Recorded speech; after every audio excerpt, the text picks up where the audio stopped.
Give me the under the radar critical position the 49ers haven't addressed. I know what I'm going with. I think it's center because to me, I have a feeling Alex Mack is going to retire. It's just now that Deebo's leaving, I think if they trade Deebo before the draft, do you think Alex Mack's like, all right, I'm good, thanks. No. It's an 11 coming up. I'm not playing at 37. I think he kind of already. I think maybe he's more or less made his decision. They just haven't announced it yet. Yeah. And if that's the case, we've seen this play out before. Like the 49ers offense does not operate very well when their center position is not taken care of. Yeah. And this, like Deebo can't. Even if Deebo's here, he's not gonna be able to run inside without a center that can actually play center. They're not gonna be able to throw the ball without a center that can set the protections and protect inside. So for me, it's a very critical position, and if that's not handled, that's going to be a big deal. So for me, like we're all here talking about Deebo, but I think the Mac issue and what they're going to do if he does retire, which I think he will, it's a big issue. And that's a good one. I have a different one. I think that's a really good answer. I'm going to say running back. Because if you look at it like, let's say Deebo leaves, and he probably will, the Niners might be able to replace what he does as a receiver. Ayuk's really good. He'll get more targets. New quarterback who will use him. He'll get a wide receiver in round 1, most likely. Jameson Williams, someone. So they can sort of maybe replace a lot of what Deebo Samuel does as a wide receiver. They can't replace what he does as a running back. And the whole reason that their season flipped when he went to running back was because they needed a replacement for Mostert. They need that explosive outside rusher. They don't have it. When they have it, they win. So now Mostert's gone. If Deebo's gone too, they got to replace that player because it's not Mitchell. It's not Sermon. It's not Wilson. So they might be able to get that player in round 6, but they got to find that player, whoever it is. Or if you do move Deebo, you could potentially scour the league and try to get somebody off of somebody's roster, I don't know, whoever you let. You're gonna have cap, or you should have. Well, if they do move Jimmy Garoppolo, I mean, they could theoretically keep a $25 million backup quarterback in theory, right? Like that's always good. It's always what you want to do. Yeah, yeah, for sure. Yeah. Okay, so center makes sense because 2020. I think a lot of what happened that year, everyone blames Nick Mullins, but they never had a starting center that year, and they had big time pass protection issues. They had issues in everything, so it's pretty foundational. Absolutely, I think on a lot of levels of sports. I know, like on a high school level, if I see a terrible center, I'm going to put a nose right over him and make him wear him out. Yeah, wear him out or crap his pants and fumble. That's true. Mind games. I don't think guys on NFL are doing that, but it's the same. It's the same idea. Like your offensive line all starts from the center out. That's true. And I remember watching in 2020 and watching their protection issues. I know you were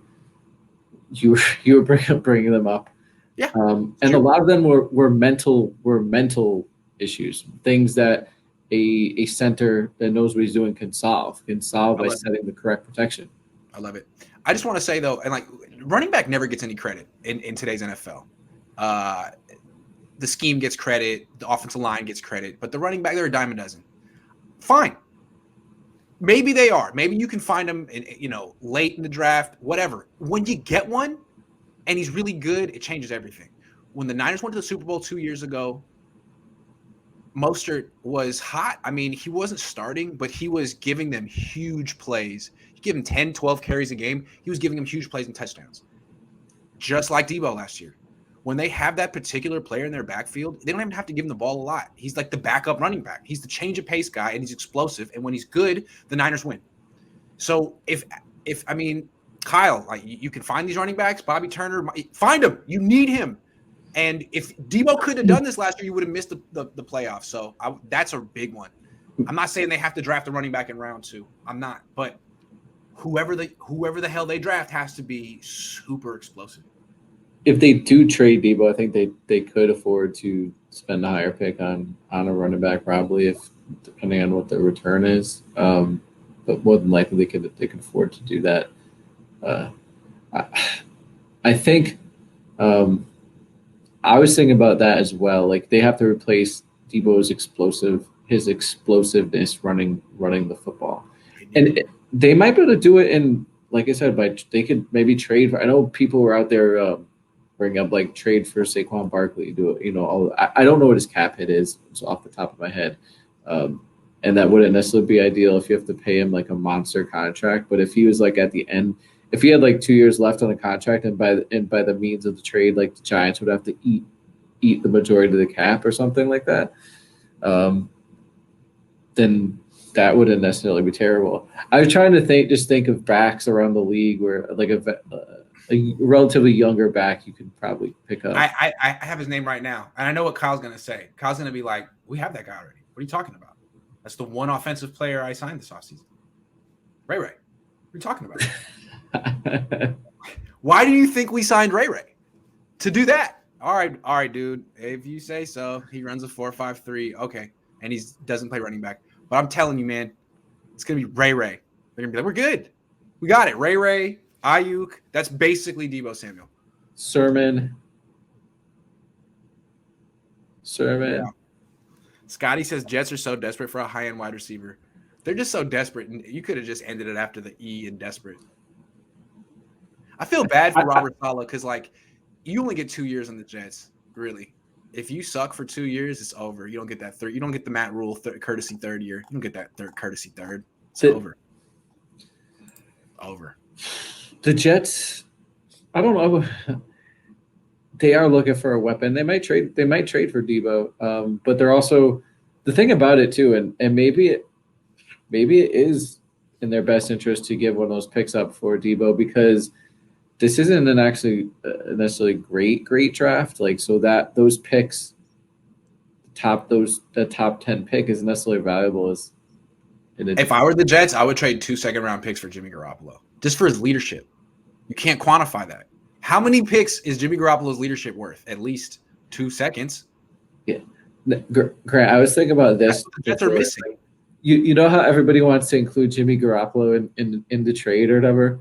Yeah. I bet you if that happened, they're gonna say, oh, that, like the spreadsheet's gonna be like, oh, that's all Jimmy Garoppolo. Like, Deebo doesn't really have a lot of value there, so that's what. It was the Jimmy Garoppolo trade featuring Deebo Samuel. Yeah. David says Christian McCaffrey is a reasonable approximation of what Deebo does. Christian McCaffrey's played 10 games last. What? Yeah. I don't know. I've never really seen anyone do what Deebo does. Marcus Lattimore called him the greatest runner of the ball he's ever seen. Marcus Lattimore. I will say this. I do still feel like you can place wide receivers. I tweeted this out before because I went back and I looked on Pro Football Reference and I tabulated all the like anyone that got an All-Pro accolade, whether you were a Pro Football Focus accolade, the writers, AP, all of that. So tabulated them, and I looked at what are the percent of first-round picks within the last 5 years that were All-Pro by any means. And it was 39%. The last 5 years, 39% of those people that had All-Pro accolades was 39%. Now, if you want to look at another position, like let's say defensive end was 54%. 54% of defensive ends that got All-Pro accolades were first-round picks. Now, if you wanted to throw edge guys, like outside linebacker edge guys or whatever, into the defensive end mix, that jumps up to 65% were first round picks. So, and if you think about the guys that right now that are up for that want contracts. Metcalf, second round pick. Deebo, second round pick. McLaurin, I think McLaurin was a third.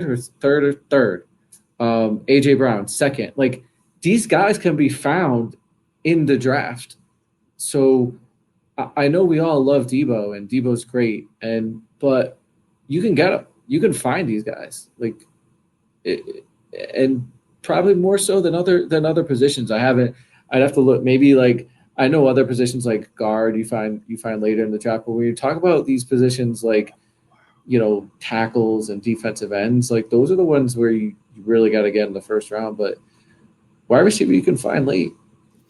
Good one. Daniel Jr. Middleton says betting odds Deebo signs extension. 1 in 1,000. 1 in 5,000. They got to offer it to him. They got to offer it to him in order for him to sign it. I don't know that they're really offering what he wants.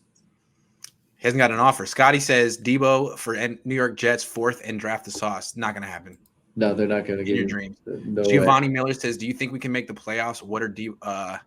Do you think we can make the playoffs without Deebo? I don't think we're contenders without Deebo, but I think we can make the playoffs without him. If Kittle has a great year and Ayuk has a great year and Alex Mack plays and McGlinchey has there's a couple things that would have to go the Niners' way, I think, but I personally don't think it's a be all end all. But I got to see what happens in the draft. Like, what happens if a team falls into a scenario where they're able to draft a really good receiver where they didn't think that person was going to be available, and they have another receiver on their roster. Now all of a sudden that receiver becomes available in a trade. The Niners can trade for that player. Now maybe they don't have Deebo, but they still have a good receiver.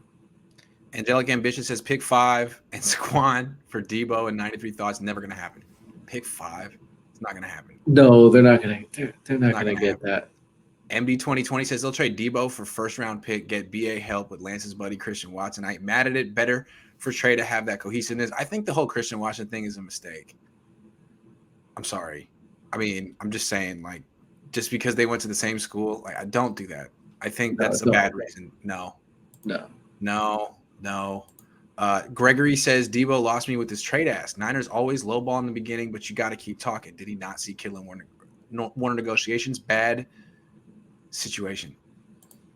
I'm not mad at what he's. I think that I could see why he would be insulted if they also offered him $19 million, especially with how they use him. I think some of his actions are a little immature, but I'm not mad at what he's. I feel that, but at the same time, like I don't think he's doing anything without the blessing of his agent, if not the direction of his agent. So I think what the Niners are going to have to realize is that as wide receivers are the divas of the locker room anyway. Everyone knows that. As they get paid like quarterbacks, they are going to flex their power and their leverage, and you either want to have these players on your team or you don't.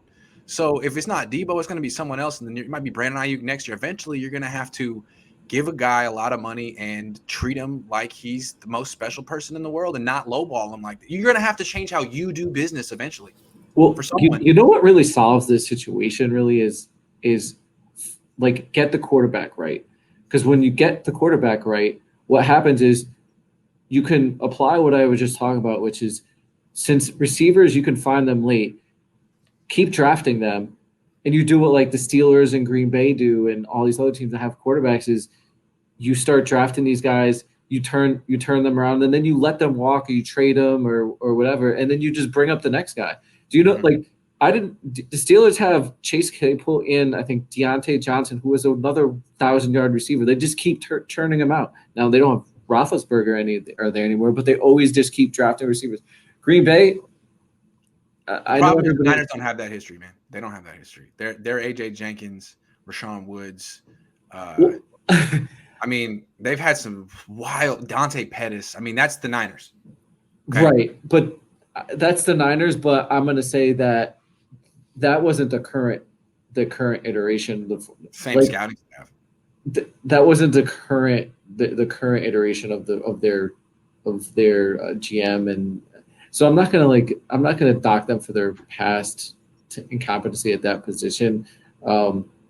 I do think you have to get the quarterback right before you can really start doing that, because the quarterback's going to help all those receivers turn into great receivers. Henry says Bosa is really the key. We win when Bosa plays in both 2019 and 2021. If Bosa played in 2020, we make the playoffs with Mullins. I personally, I think he affects how they, but I don't think he's the key. I think. Couldn't you say Deebo is the key? I mean, he played in 2019 and 2021 when he was hurt. They struggled. I mean, the defense was top 5 in 2020. That's my only thing. Yeah, it would have been better with Bosa, but the defense was good in 2020. The problem was it was good. I just think that they couldn't. The problem with that was that when they played those elite teams or the teams with elite quarterbacks, they had problems getting pressure. They couldn't just beat like when they played Buffalo and Aaron Rodgers. Those Kerry Hyders Juniors of the world didn't really mean much during those games.